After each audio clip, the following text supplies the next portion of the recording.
Hello guys, सबैलाई नमस्कार। आज बल्ल तल्ल फुर्सद मिलाएर मैले पनि यो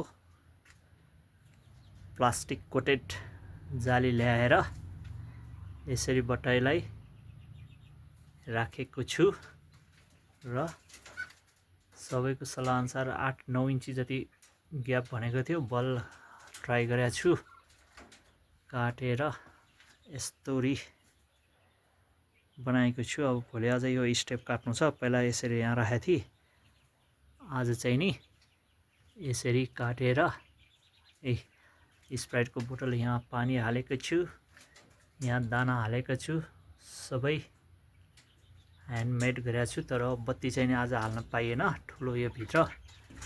भोलि बत्ती एउटा हालिदिन्छु। अन्डा एउटा पारे, तर अन्डा त गुडेर आएन, त्यहाँ किलामै पर्या भएर हो कि। ल हेर्नुहोस् गाइज,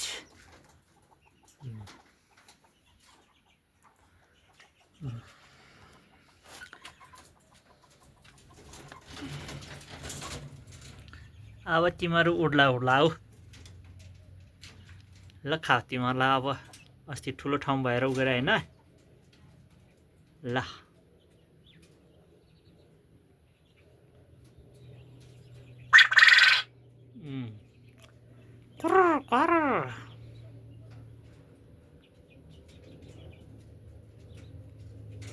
ल गाइज, फाइनली अब अझै बाँकी छ।